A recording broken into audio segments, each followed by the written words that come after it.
میں نے کی دعوت کی دھوم میں مچاؤں، عطا ایسا کر حوصلہ یا الہی۔ کسی گھر میں ایک عجیب و غریب ناگن رہا کرتی تھی، جو روزانہ سونے کا ایک انڈا دیا کرتی۔ گھر کا مالک مفت کی دولت ملنے پر بڑا خوش تھا۔ اس نے گھر والوں کو تاکید کر رکھی تھی کہ وہ یہ بات کسی کو نہ بتائیں۔ کئی ماہ تک یہ سلسلہ یوں ہی چلتا رہا۔ ایک دن ناگن اپنے بل سے نکلی اور ان کی بکری کو ڈس لیا۔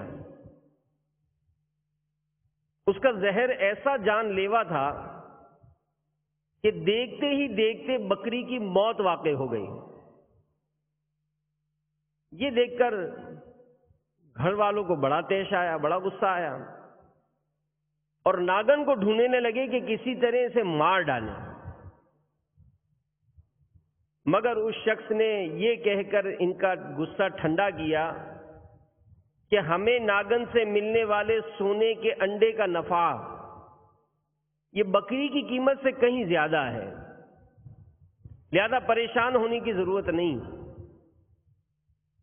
کچھ عرصے بعد ناگن نے ان کے پالتو گدھے کو ڈس لیا، وہ بھی فوراً مر گیا۔ اب تو وہ شخص بھی بڑا سخت گھبرایا،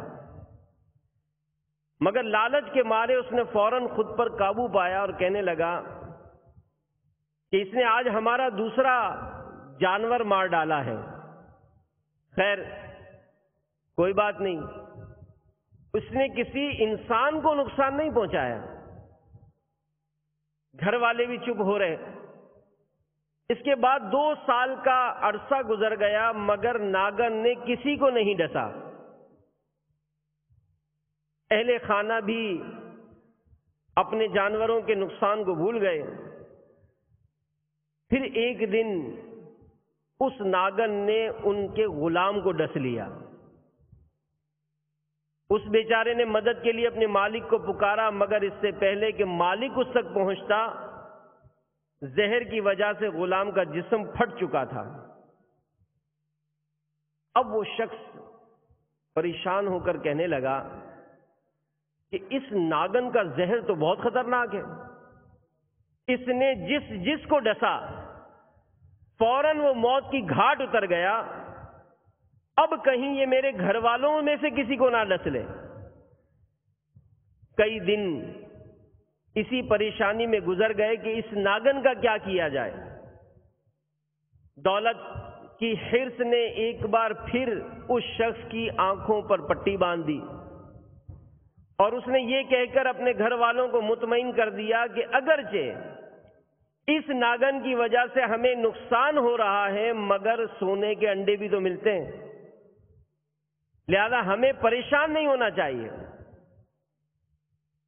کچھ ہی دنوں بعد ناگن نے اس کے بیٹے کو ڈس لیا۔ فوراً طبیب کو بلایا گیا، لیکن وہ بھی کچھ نہ کر سکا اور اس کی موت واقع ہو گئی۔ جوان بیٹے کی موت میاں بیوی پر بجلی بن کر گری۔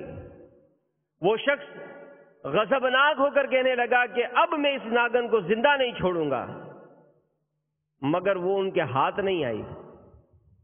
جب کافی عرصہ گزر گیا تو سونے کے انڈا نہ ملنے کی وجہ سے ان کی لالچی طبیعت یہ بے چین ہونے لگی۔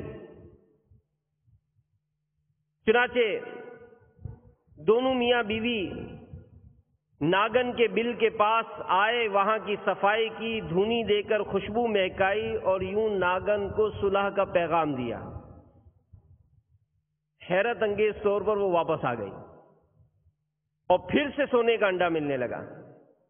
مال و دولت کی حرص نے انہیں اندھا کر دیا، اپنے بیٹے اور غلام کی موت کو بھی بھول گئے۔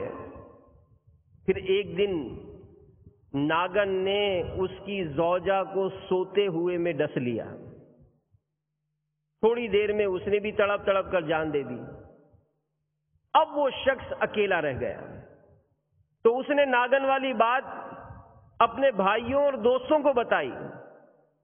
سب نے یہی مشورہ دیا کہ تم نے بہت بڑی غلطی کی, اب بھی وقت ہے, سنبھل جاؤ, جتنی جلدی ہو سکے اس خطرناک ناگن کو مار ڈالو. اپنے گھر آ کر وہ شخص ناگن کو مارنے کے لیے گھات لگا کر بیٹھ گیا. اچانک اسے ناگن کے بل کے پاس ایک قیمتی موتی نظر آیا, جسے دیکھ کر اس کی لالچی طبیعت خوش ہو گئی. دولت کی ہوس نے اسے سب کچھ بھلا دیا اور کہنے لگا کہ وقت طبیعتوں کو بدل دیتا ہے. یقیناً اس ناگن کی طبیعت بھی بدل گئی ہے. جس طرح یہ سونے کے انڈوں کے بجائے موتی دینے لگی ہے, اسی طرح اس کا زہر بھی ختم ہو گیا ہوگا. چنانچہ اب مجھے اس سے کوئی خطرہ نہیں. یہ سوچ کر اس نے ناگن کو مارنے کا ارادہ ترک کر دیا. روزانہ ایک قیمتی موتی ملنے پر وہ شخص بہت خوش رہنے لگا اور ناگن کی پرانی دھوکہ بازی کو بھول گیا. ایک دن اس نے سارا سونا اور موتی برتن میں ڈالے اور اس پر سر رکھ کر سو گیا. اسی رات ناگن نے اسے بھی ڈس لیا. جب اس کی چیخیں بلند ہوئی تو آس پاس کے لوگ بھاگم بھاگ وہاں پہنچے. اس سے کہنے لگے کہ تم نے اسے مارنے میں سستی اور لالچ میں آ کر اپنی جان داؤ پر لگا دی. لالچی شخص شرم کے مارے کچھ بول نہ سکا. سونے سے بھرا ہوا برتن اپنے رشتہ داروں اور دوستوں کے حوالے کیا اور کراہتے ہوئے بڑی مشکل سے کہا کہ آج کے دن میرے نزدیک اس مال کی کوئی قدر نہیں, کوئی قیمت نہیں, کیونکہ اب یہ دوسروں کا ہو جائے گا اور میں خالی ہاتھ اس دنیا سے چلا جاؤں گا. تھوڑی دیر میں اس کا انتقال ہو گیا. تو میرے میٹھے میٹھے اور پیارے پیارے اسلامی بھائیوں, مدنی چینل کے ناظرین, دیکھا آپ نے کہ مال و دولت کی حرص, مال و دولت کی لالچ نے ایک ہنستے بستے گھرانے کو اجاڑ کر رکھ دیا. تو بڑی پیاری بات علماء فرماتے ہیں کہ جو لالچی ہوتا ہے نا, لالچی, اس کی نگاہ یہ محدود ہوتی ہے. وہ صرف وقتی فائدہ ہی دیکھتا ہے, درست فیصلہ کرنے میں وہ ناکام رہتا ہے اور نقصان اٹھاتا ہے. اس حکایت میں بھی اس گھر کے سربراہ کو سنبھلنے کے کئی موقع ملے. دولت کے نشے نے اسے ایسا مدہوش کر دیا کہ بیٹے اور زوجہ کی ناگن کی ہاتھوں ہلاکت نے بھی اسے ہوش نہ دلایا, اور انجام کار وہ خود بھی موت کی گھاٹ اتر گیا. کیا ہم حرص سے بچ سکتے ہیں؟ حرص کن کن چیزوں میں ہو سکتی ہے؟ اس کی بڑی پیاری تفصیل دعوت اسلامی کے اشاعتی ادارے مکتبۃ المدینہ نے کتاب شائع کی ہے جس کا نام ہی حرص ہے, لالچ. اس میں لکھی ہے, میں نے کی دعوت کی دھوم میں مچاؤں, عطا ایسا کر حوصلہ یا